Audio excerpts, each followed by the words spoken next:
Hidden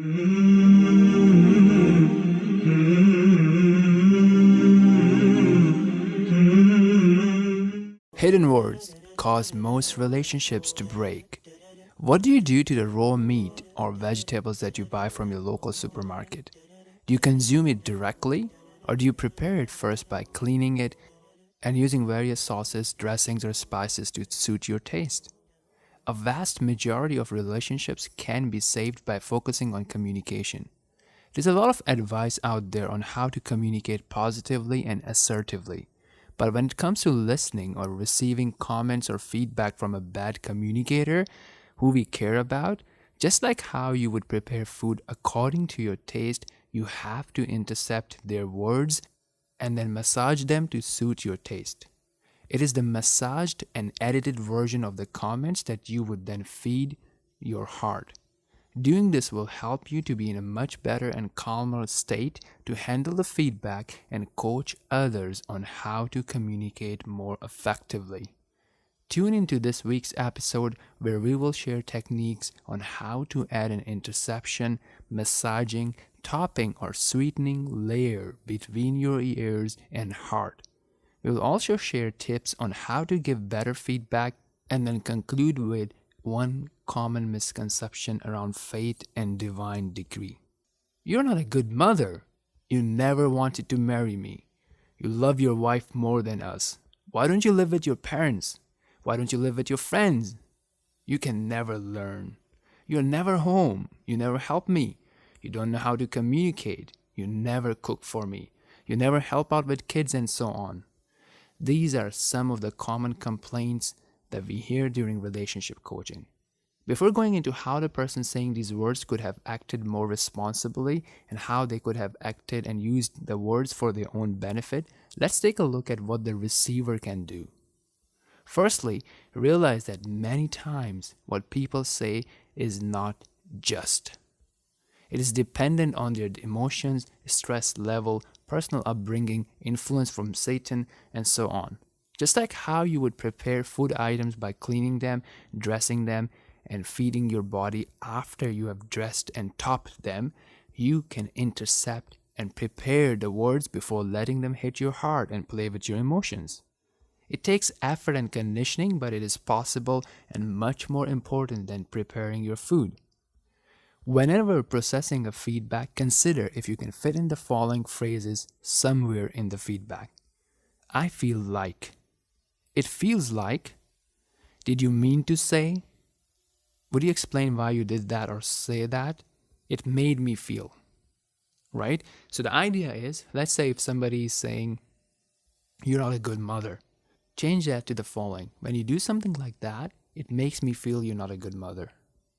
Sometimes I feel you're not like a good mother. Right? So you can always massage and change their words to be more just and to be more appropriate and to make it related to the way that they feel rather than an absolute truth about yourself. Once again, take their words and make it sound to you in a way that explains and expresses the way that they feel and not an absolute truth about yourself. That is very, very important to do. Okay, so once you have done that, you have intercepted, massaged, and changed or added to their words, and then you will interpret them in your hearts, you will be much more calmer, you'll be much more able to handle the feedback and to respond accordingly. Now, as you come to the response state, consider these things. You can rephrase their feedback and share it with them. You mean that you feel such and such. Right? Or you can use that to coach them how they could have given their feedback. Another thing to notice is that you are not required to respond right away. You may feel like it, but you're not required to. You can just say, thank you for your feedback. I'm sorry it makes you feel that way. What can I do to make you feel better? Or you can say, you know what, this is not a good time to talk about this. Why don't we talk about this after dinner or after lunch tomorrow or after breakfast tomorrow? Change it, set up another time that you would address that, but maybe not at this time. Or it doesn't seem like we're in a good mood to discuss this. Can I do something else to make you feel better?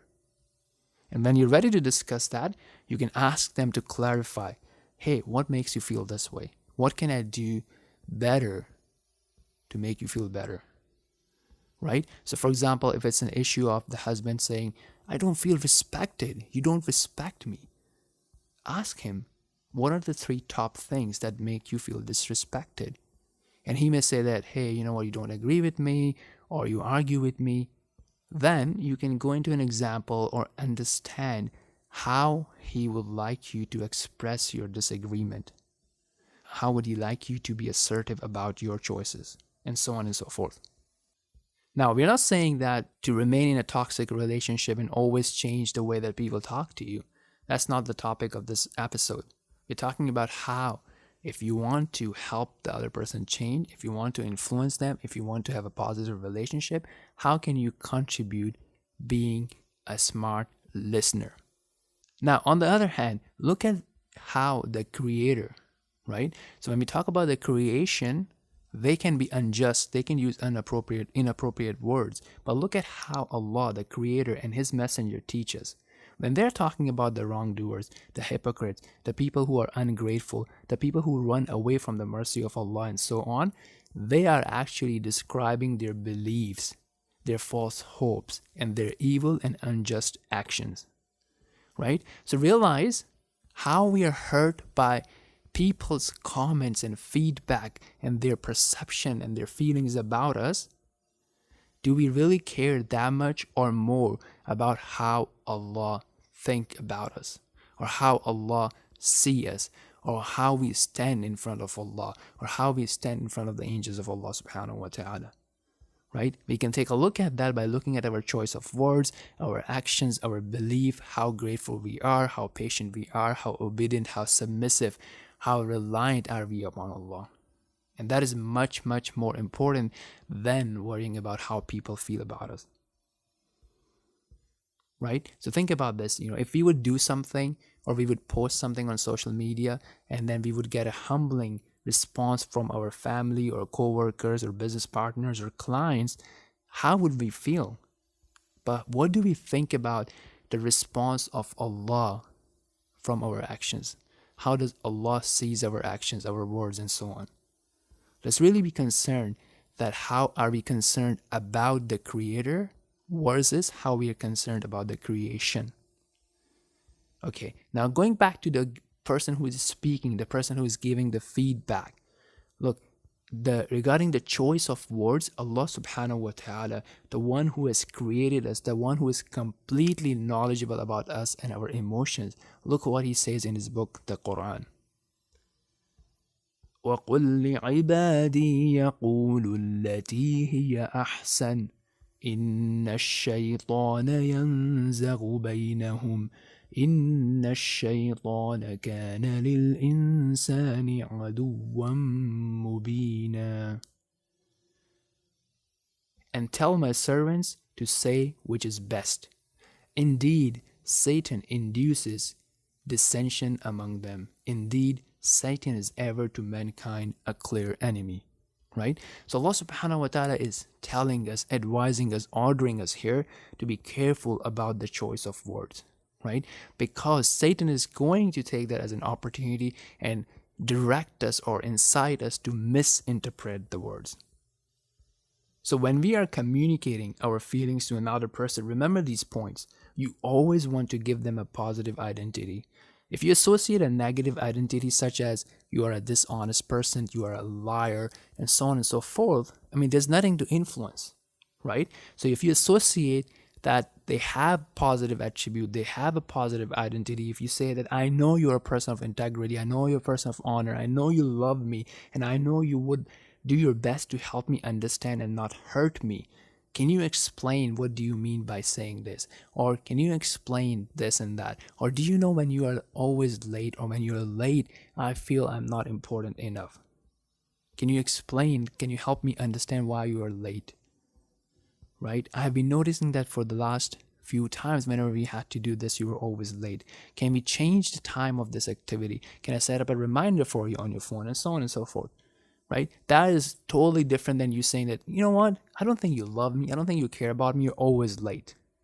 right? The next point is never associate a negative motive, such as you're always late because you don't care, right? And so on and so forth. So always give them a positive motive or ask for why something happens.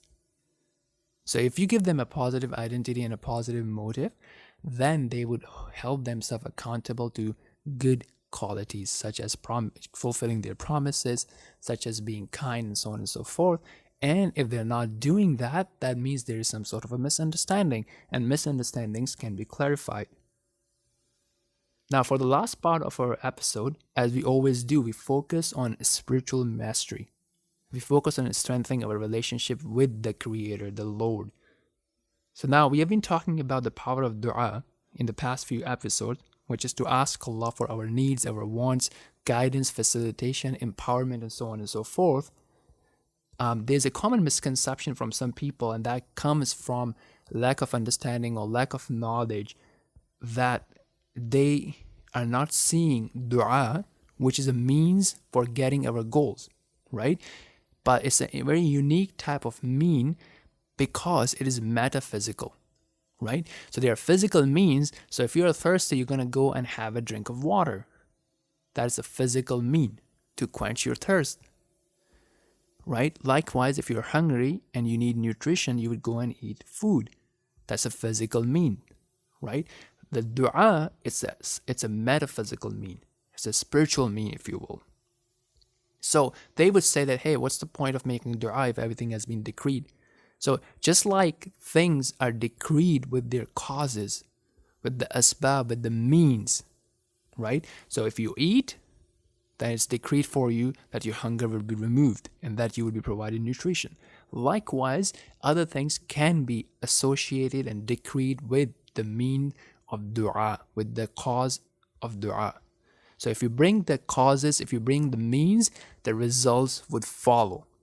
And that does not go against destiny.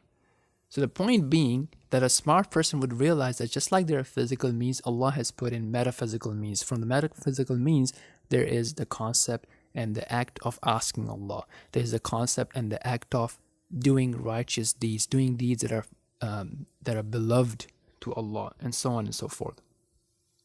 So realize that decrees are decreed with means. You bring the means and you will have the result. You bring another mean and there will be a different result. Okay, so for example, if you bring good deeds, you will earn the love of Allah and you will earn paradise. If you bring evil deed and persist in them, you will go towards the displeasure of Allah subhanahu wa ta'ala. Now, if you bring the evil deeds and then cleanse them with sincere repentance, you can go towards the love of Allah and paradise again, right? So always think about, what can I do? What means, what causes can I take to bring the results that I desire, that I truly want? So let us summarize. Number one, we talked about how to be a smart listener. We talked about preparing, massaging, dressing, cooking, marinating, barbecuing, adding sweeteners or toppings to the words that we receive, and let it be massaged and prepared before it reaches our hearts and plays with our emotions. When giving feedback, use a positive identity for the person you're talking to. Give them a positive motive. Ask for clarification. Use the metaphysical means, the spiritual means for your success.